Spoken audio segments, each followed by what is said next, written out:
So we're out here at Onkaparinga National Park. Just thought I'd put a video together showcasing some of the parasitic species that inhabit our local ecosystems, bushlands, whatever. I reckon the parasitism is quite an interesting little habit that a lot of species get up to. It's very common amongst the insects, but a little bit less common amongst plants. I read that 1% of all flowering plants are parasitic, and 1% is not much. And the parasites that I'm going to show you today, they're hemiparasitic, so they produce some of their own nutrients, but they don't produce all of it. So they're chlorophyllous, so they do grow chlorophyll and produce their own sugars and whatnot from the sun, but they steal, oh look at that fantail. They do steal a lot of their nutrients from their host plants. So this is Amyema miquelii. This is the box mistletoe. It's quite a common species around most of South Australia. They grow almost exclusively on eucalypts, but they do occasionally grow on a number of acacia species. This one here is growing on this Eucalyptus leucoxylon. It's quite a mid-sized eucalypt that's quite common around South Australia, around Adelaide. They're a lot more common on trees that are stressed, especially drought-stressed trees. They seem to be a lot more susceptible to these mistletoe attachments. And so these have quite large pink flowers. These have currently been pollinated or finished flowering, so they'll go to fruit soon. These are pollinated almost exclusively by birds. Probably the odd insect comes along and pollinates them. So once the birds come in, they pollinate these. They produce quite a large fruit. See these here are the I guess the ovaries. This is the old stigma, and this long thing here is the long stigma and style. It's the female part of the flower. It seems to stay attached, and that'll lead to the pollination of this ovary here, which will swell to quite a nice tasty fruit. It's quite a good treat for birds. There's actually a species of bird found around many parts of eastern Australia. It might be found in WA as well. I'm not much of a birder, but it's called a mistletoe bird. It's got a large red patch on its front, white and black all over. It's quite a stunning bird. Anyway, they almost exclusively eat mistletoe berries, so the fruits of these things and the fruits of other mistletoe species, and they have a modified digestive tract that they eat the fruit and they shit it out after 5 to 10 minutes or something stupid like that. And they've developed a habit of coming over to branches and shitting out the berries, and they have this pattern where they wipe the shit onto the branch, and the berries of these things will get stuck on here. They have, when these berries develop, they have a outside coating called a viscum, which is like a sticky kind of glue covering to the fruit.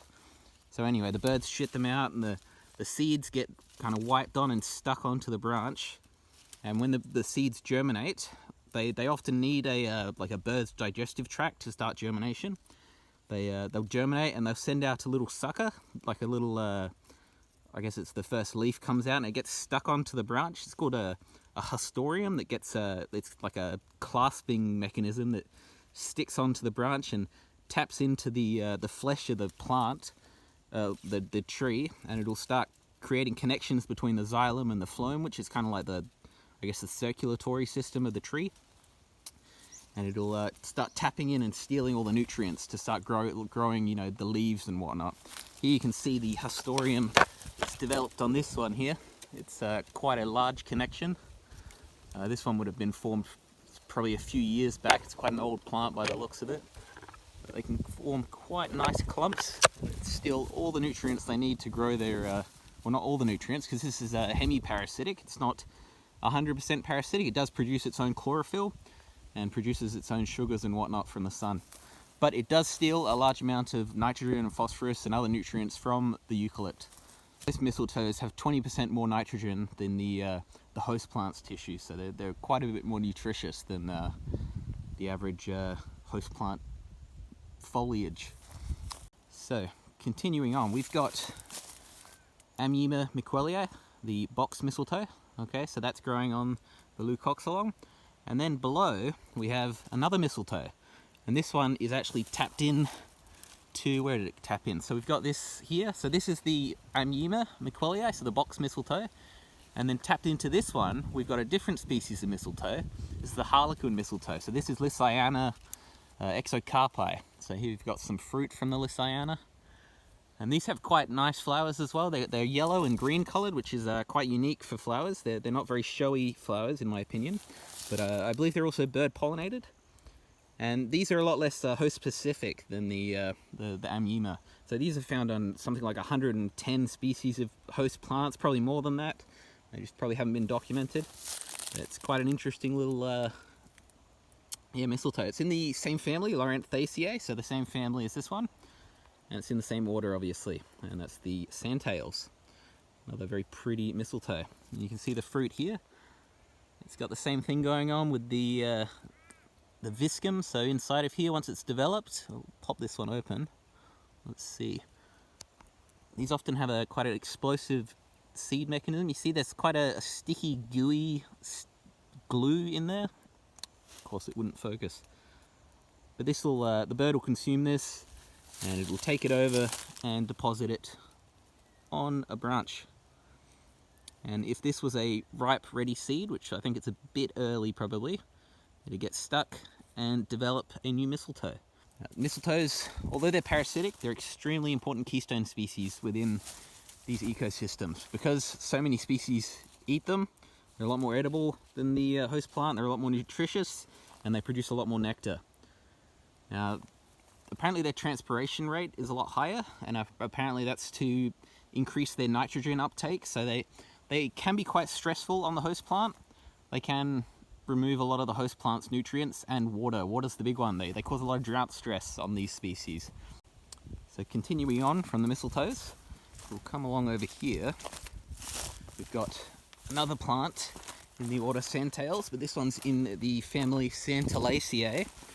Here we've got quite a nice pine-looking plant. It's not actually a pine, it's a angiosperm, whereas pines are gymnosperms. So this one here is a native cherry. So this is Exocarpus cupressiformis. It's also called the Ballarat cherry. It's quite an interesting plant. This is one of the first plants that I really got kind of interested in.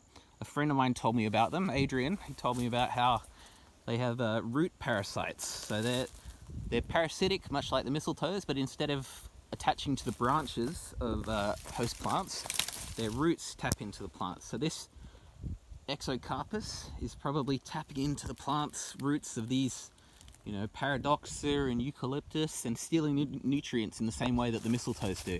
But instead of, stems, they do it by roots. Quite an interesting plant. They have large red cherry-like fruits on them. The fruits themselves, the fruits don't actually swell like normal fruits. It's actually the stem of the fruit that swells, and they're edible. They taste okay in my opinion, but they're worth a try. Anyway, there's another interesting parasite that's found around our parts. These are quite common. They're quite hard to grow in cultivation due to the parasitism. A lot of growers apparently use native grasses as a host plant. They'll plant a pot out with native grasses, and then they'll try and germinate one of these in the pot, and then the Exocarpus will tap into the grasses and steal nutrients from them, which aids in germination. So it's quite interesting. Apparently they also feed the seeds to chickens to increase germination success, because a lot of plants don't grow unless they go through the gut system of a species. Now Lysiana also grows on these, so that's the harlequin mistletoe, and I think I just spotted one here. So we've got another parasite growing on another parasite. It's known as epiparasitism. So here we have another Lysiana. Lysiana exocarpi. You can see some fruit there. So here we've got another parasitic species, or semi-parasitic species. Hemiparasitic, same thing. Anyway, this is the Santalum marianum or something like that. It's the bitter Quondong. The only one I know in this park. I don't know how it got here. I believe it was probably carried here by a bird and shit out. Don't know where it's come from. They're not very common in the park. It's quite a impressive specimen though. I quite like spending a lot of time around this one.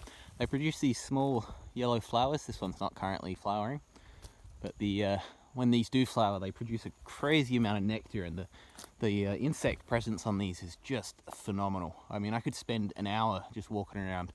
You can see a little wasp flying around there. I could spend an hour around this one just documenting all the different insect species that are attracted to the flowers. Anyway, it's in the order Sandtails. It's in the family Santalaceae. Same order, same family as the native cherry. I can't see any around me. Actually, there's one in the bushes through there, so they grow quite similar conditions, as do most of the plants here. It's a silly thing to say. Of course, they grow in the same conditions. Anyway, another nice parasitic plant. So root parasite.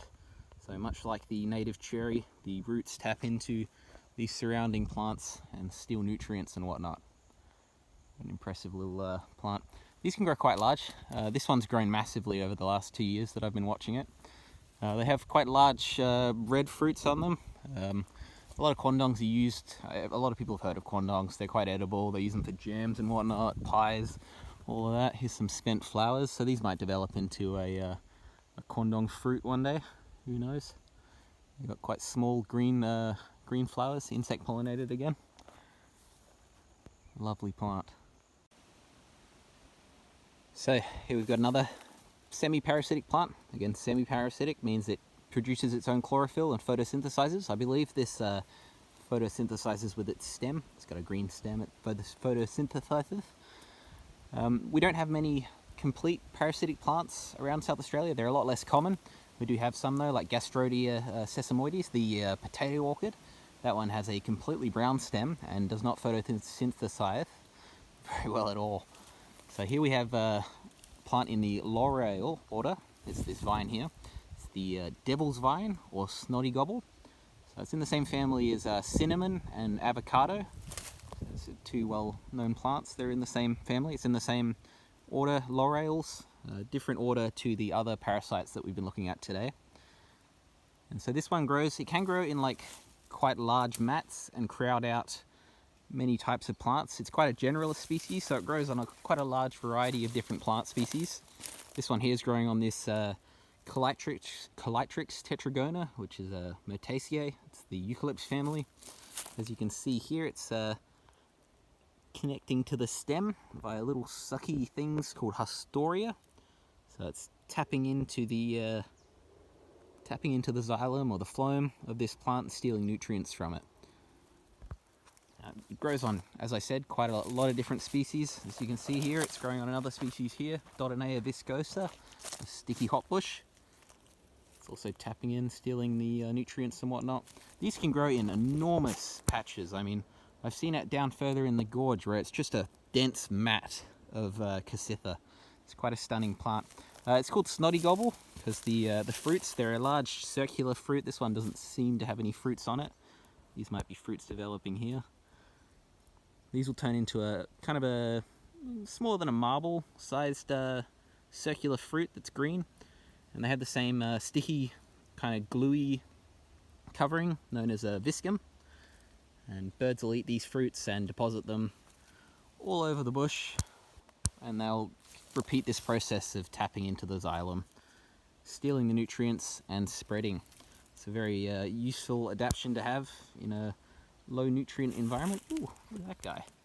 Looks like a male Myrmecia, or maybe a female. That's pretty cool. Very Myrmecia piriformis. Well, I think it might be a female, or it could be a male.